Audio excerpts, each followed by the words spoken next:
All right, well, welcome everyone. I think we're ready to start. It's Jamie Wallace here from Ideaca. I'll be facilitating this webinar today. Just want to thank you all for taking time out of your day, and we really do appreciate you taking that time to spend it with us. First off, I just wanted to confirm that no one is having any issues.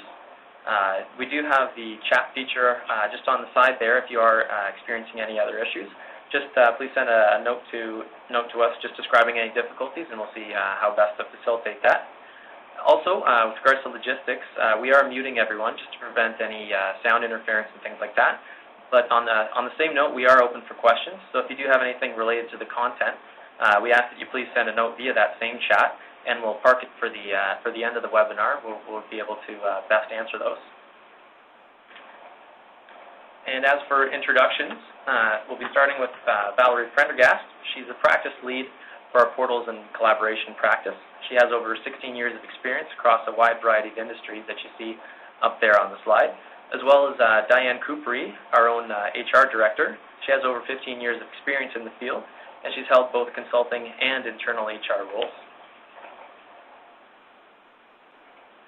With regards to the agenda for today, we are hoping to keep things relatively short. We're thinking 40 minutes or just a bit less. And overall, our goal is just to provide you with a brief overview of who we are here at Ideaca, as well as our point of view just regarding existing challenges and opportunities around HR transformation as it relates to self-service.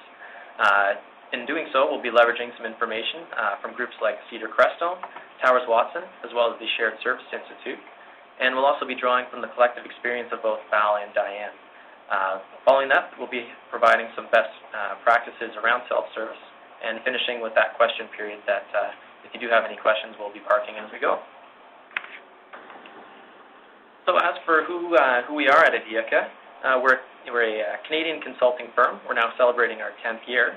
As for the three primary things we do offer a full suite of front-end advisory work, implementation services, and those are related to the practice areas that you see on the left-hand side. And in addition to that, there's a full suite of support services for all of our business applications. And now we do have a national presence across Canada. We have offices in Vancouver, Calgary, Edmonton, and Toronto. And now with regards to our portal practice itself, we do pride ourselves on strong uptake and adoption, as we believe it relates to a strong focus on user experience, which really feel that drives significant value.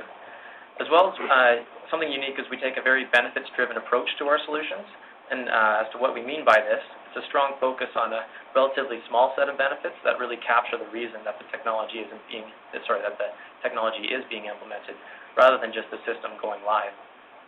So now, with this introduction to Ideaca, I guess I'll pass it over to Valerie Prendergast, who will be giving a kick-off to our main topic.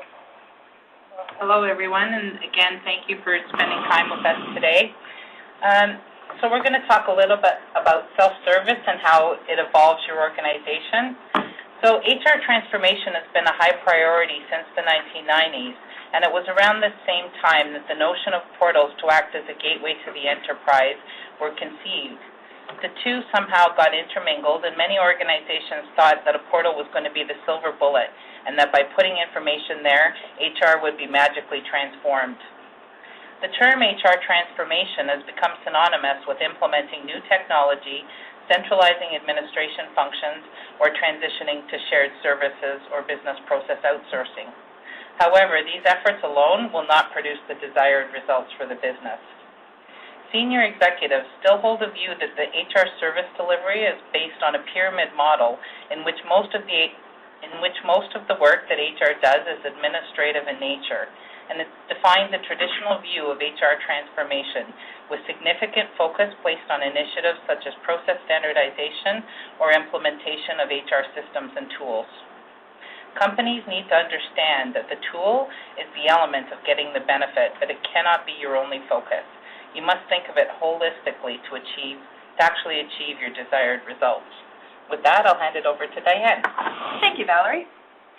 A recent Gartner report indicated that HR organizations can spend as much as 70 to 80% of their time dealing with administrative activities and responding to questions and issues from employees and managers. By letting go of traditional administrative tasks, HR will have a greater capacity to align their teams and their processes with the goals of the business. Instead of spending time approving routine transactions, HR can increase their effectiveness by taking on more strategic initiatives. And we're seeing evidence of this. As you reach out to the HR associations, the professional networks, and the schools of management, more and more HR is focusing less on admin, focusing more on strategy, and is increasingly being invested in by organizations acknowledging the importance of human capital management to their operations and to their bottom line. So while it's vital to separate admin and service delivery from strategic work, it's easier said than done. So what are the challenges to get there? We're looking right now at some results from the Cedar Crestone 2010-2011 HR Systems Survey. These results are based on almost 1,300 responses representing over 20 million employees from the U.S., Canada, Australia, and New Zealand. In the survey, management respondents ranked the following challenges. Not alone, HR is facing the struggle to meet increasing demands and contribute to strategic discussions, all with only a modest increase in resources. You can see attraction and retention continues to be at the top of the list. While we're seeing the market opening up right now with respect to the supply of talent, it's still a challenge to find the right candidates with the right mix of skills. And then once you find them, you want to ensure you have the right processes and systems in place to effectively onboard and quickly get them up to speed. It's important to highlight the new entry in this year's survey results, the integration of data. With HR increasing its strategic planning, it's important to have access to all of the business data, one source of truth. This will improve HR's capacity to perform analysis and workforce planning. Referencing the same survey and looking at where management will be spending 25% or more of their time and budget, we find that achieving business process improvements remains at number one from last year's results as well. This emphasizes that HR technologies alone cannot fix inadequate or broken processes. Not spending time on business process improvements before implementing new technologies is a recipe for disaster. Looking at number 2 on the list, we are seeing other surveys, such as Towers-Watson 2010 survey of HR service delivery, that talent management processes and automation is on the top of many organizations' lists. This really requires an accurate understanding of your current state of talent and future talent needs. You'll also need to think through how you retain and transfer the institutional knowledge base from employees who leave to those who join. You'll notice that employee and manager self-service ranked number 3 on this list, particularly among organizations that have less than 2,500 employees. And with that, I'll hand it back to Valerie. Thanks, Diane. Self-service is extremely important to companies, and the reason why is very simple. It reduces costs. Since its inception in the mid-1990s, employee self-service has been steadily gaining ground and has almost become a necessity. The 2011 survey findings show clearly that ESS is both widely offered and greatly utilized. As one might expect, the rate of employee self-service adoption is closely linked to how it is positioned. Many companies today offer ESS as the primary service delivery channel. Of the companies surveyed, 45% had 5 or more ESS offerings, and 45% had less than 5, while 10% didn't offer it at all. With regards to positioning as a continuum between solely self-service and no self-service, 20% of companies simply make it available, 50% of organizations actively push it, and 30%, so less than 1/3, actually present it as the only alternative. Self-service remains a critical pillar of HR service delivery. The use of it is ubiquitous and common across all levels of HR transformation and service delivery. Research from Towers-Watson demonstrates the more an organization employs self-service, the lower the overall cost of running the HR function itself. And just as shared services was a catalyst for change, self-service can also be the driver for change, especially in organizations where it is the only channel.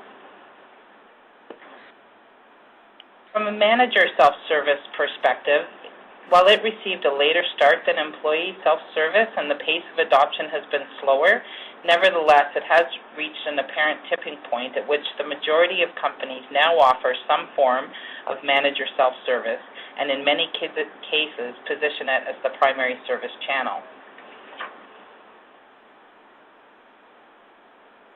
So today, we'll discuss 3 frameworks that become your journey for HR transformation.